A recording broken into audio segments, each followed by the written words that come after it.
নমস্কার, আমি নন্দিতা। আজ অনেক দিন পর, অনেক দিন বললে ভুল হবে, প্রায় 2 বছর পর আমি একটা বড় ভ্লগ নিয়ে চলে এসেছি আপনাদের কাছে। আর আজকে আমি শেয়ার করব আমার পুরুলিয়ার ভ্রমণ কাহিনী।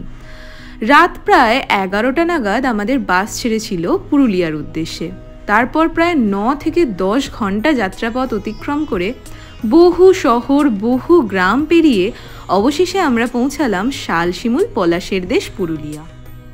তারপর হোটেলে পৌঁছে স্নান সেরে হালকা কিছু টিফিন করে আমরা বেরিয়ে পড়লাম পুরুলিয়াটাকে ঘুরে দেখতে। আজকে আমাদের গন্তব্যস্থল ছিল অযোধ্যা পাহাড়, যেটা হলো পুরুলিয়ার মেন অ্যাট্রাকশন। ছোট থেকেই না আমার পাহাড় দেখার বড়ই শখ, কিন্তু নানা কারণে সেটা এতদিন পূরণ হচ্ছিল না। আজকে সেই শখ পূরণ করতে পেরে আমি ভীষণ খুশি। আর তার সাথে এই প্রাকৃতিক সৌন্দর্য আর শীতের ঠান্ডা হাওয়া মনটাকে যেন ফুরফুরে করে তুলেছিল।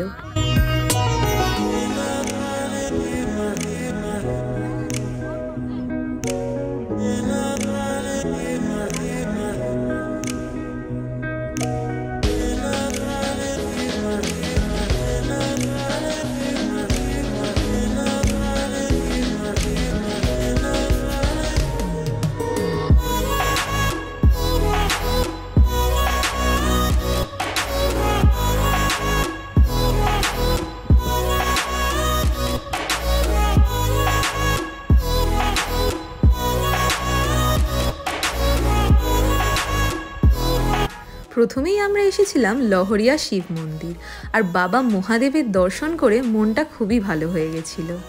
আর এত সুন্দর জায়গায় এসে ফটো না তুললে হয় বলুন?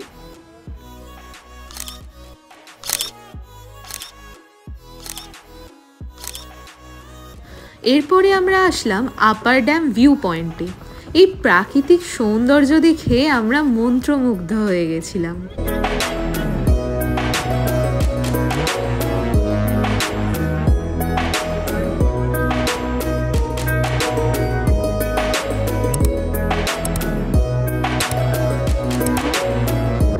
আমাদের থার্ড লোকেশন ছিল আরও এক অসম্ভব সুন্দর জায়গা, যেটা হলো মার্বেল লেক।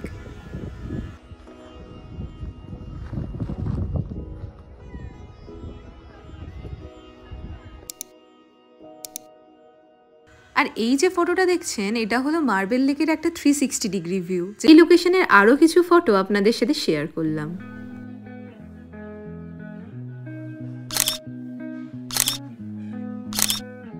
আমাদের আজকের মতো শেষ লোকেশন ছিল বামনি জলপ্রপাত। এখানের প্রাকৃতিক সৌন্দর্যকে বর্ণনা করার জন্য আমি অসাধারণ ছাড়া আর কোনো শব্দ খুঁজে পেলাম না।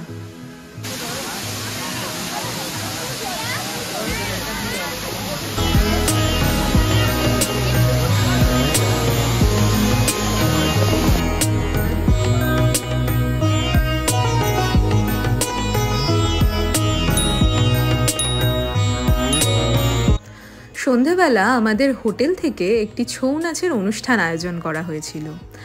এই ছৌ নাচ হলো মার্শাল আর্ট এবং ফোক ডান্সের সমন্বয়ে তৈরি এক আধা শাস্ত্রীয় ভারতীয় নৃত্য, যেটি ভারতের একটি ঐতিহ্য এবং ভারতের পশ্চিমবঙ্গ, ঝাড়খণ্ড ও উড়িষ্যা রাজ্যে খুবই জনপ্রিয়।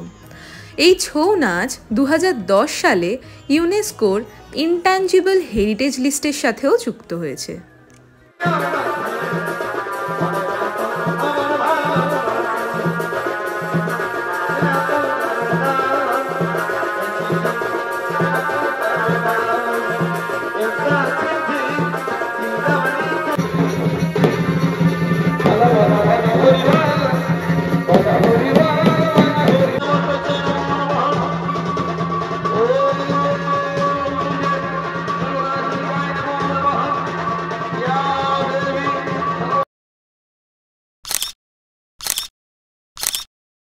ও, আমি তো একটা কথা বলতে ভুলেই গেছিলাম যে আমরা পুরুলিয়া যেদিন গেছিলাম সেটা ছিল 31 ডিসেম্বর, তাই রাত 12টার সময় নিউ ইয়ার সেলিব্রেশন হচ্ছিল।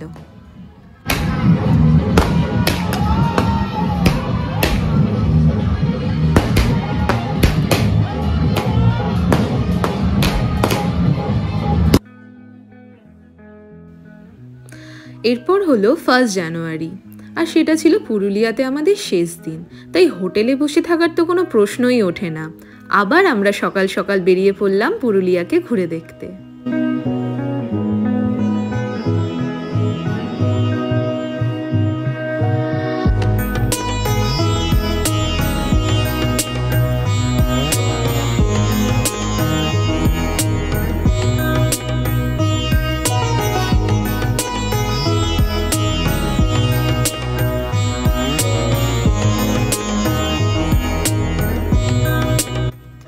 তারপর যেতে যেতে হঠাৎ দেখতে পেলাম রাস্তার দুই ধারে সারি সারি মুখোশ।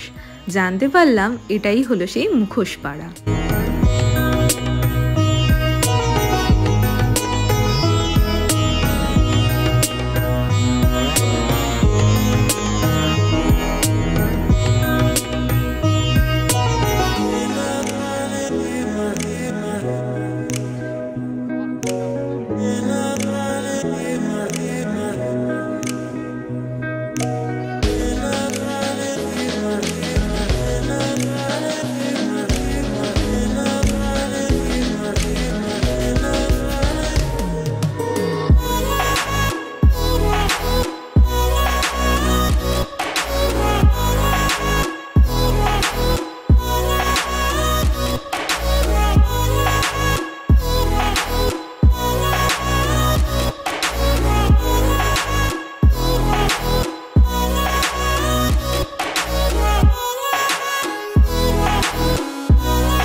পুরুলিয়া যেমন সুন্দর, এখানের রাস্তাঘাট মানুষজন সবই যেন ভীষণ সুন্দর।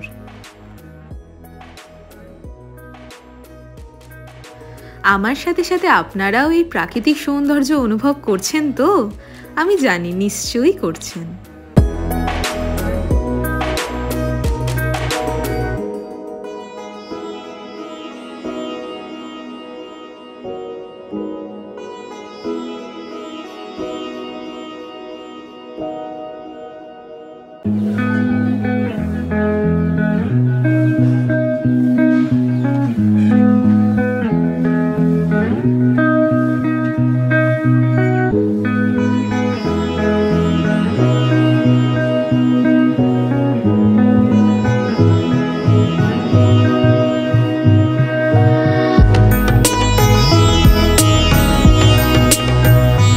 এখন আমরা এসেছিলাম খয়রাবেড়া ড্যামে, আর এখানের প্রতিটা জায়গায় এত সুন্দর, কোনটাকে ছেড়ে কোনটার কথা বলবো। শুধু একটা কথাই বলতে পারি, অসাধারণ, অসাধারণ আর অসাধারণ।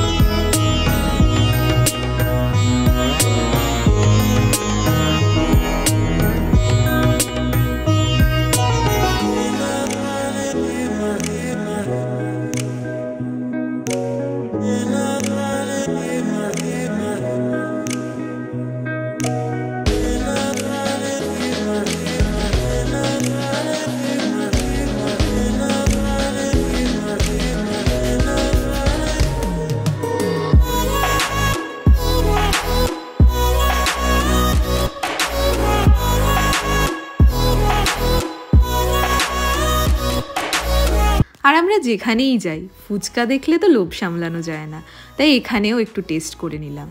খারাপ বলবো না, ভালোই ছিল। আর প্রায় 13 ডিগ্রি সেলসিয়াসে আইসক্রিম খাওয়ার মজাই আলাদা।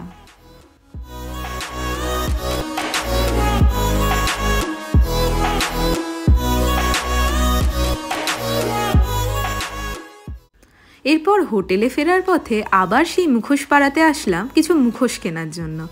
এত সুন্দর কাজ না কিনে কি থাকা যায়? এই হলো সেই আর্ট। এবং ইনিই হলেন সেই আর্টিস্ট যিনি এত সুন্দর সুন্দর মুখোশ নিজের হাতেই তৈরি করেছেন। এখান থেকে বেশ কিছু সুন্দর জিনিস কিনে নিয়েছিলাম, আর বিশেষ কিছু দামাদামিও করিনি, কারণ বাঙালির এই ঐতিহ্যকে যদি আমরাই না সাপোর্ট করি তাহলে তো ধীরে ধীরে এই সব কিছু বিলীন হয়ে যাবে।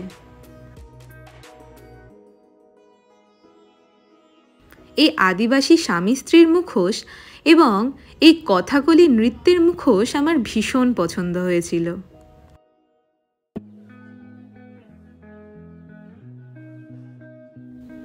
এরপর দুপুরে হোটেলে ফিরে দারুণ একটা ভুরিভোজ করলাম। দুপুরে খাওয়া দাওয়া সেরে রুমে ফিরে এসে অযোধ্যা পাহাড়ের সুন্দর দৃশ্য উপভোগ করতে করতে একটু রেস্ট নিয়ে নিলাম, কারণ কি কিছুক্ষণ পরেই আমাদের এসে যাবে বাড়ি যাওয়ার পালা। অনেকটা মন খারাপ নিয়েই পুরুলিয়াকে টাটা বাই বাই করে চলে যেতে হবে কলকাতার উদ্দেশ্যে। সব ভালোর শেষটা হয়তো সবসময় ভালো হয় না। এই যেমন বাড়ি ফেরার পথে আমাদেরই এক অবাঙালি সহযাত্রী মদ্যপ অবস্থায়, না মদ্যপ না, গলা অবধি মদ্যপান করে বাসে উঠে আমাকে, আমার মাকে ও বোনকে অকথ্য গালিগালাজ করতে থাকে। কারণটা হলো ওনারই আদরের সন্তান একটা ইনকনভিনিয়েন্স ক্রিয়েট করেছিল, আর সেটার প্রতিবাদ করায় আমাদের কপালে জুটেছিল অকথ্য গালিগালাজ। শুধু তিনিই নন, ওনার সাথে ওনার পুরো পরিবার এবং এক বাঙালি পরিবারও তাকে সাপোর্ট করেছিল। আসলে আমরা এমনই একটা সমাজে বসবাস করি যেখানে ভালো থাকা যায় যতক্ষণ মুখ বুজে সব সহ্য করা যায়, আর প্রতিবাদ করলেই কপালে জোটে অকথ্য গালিগালাজ। আর সেটা যদি এক্সট্রিম কন্ডিশনে পৌঁছে যায় তখন তো অত্যাচারিত হতেই হয়, অনেক সময় খুনও হয়ে যেতে হয়। আর বাকিরা তো সেই দৃশ্য উপভোগ করে আর পরের দিন চায়ের কাপে চুমুক দিতে দিতে বলে ওঠে, উই ওয়ান্ট জাস্টিস। যাই হোক, এরকমই একটা অভিজ্ঞতা নিয়ে আমি আজকের ভিডিও শেষ করছি। আশা করি আপনাদের ভিডিওটা ভালো লেগেছে। আপনাদের দিন শুভ হোক। ধন্যবাদ।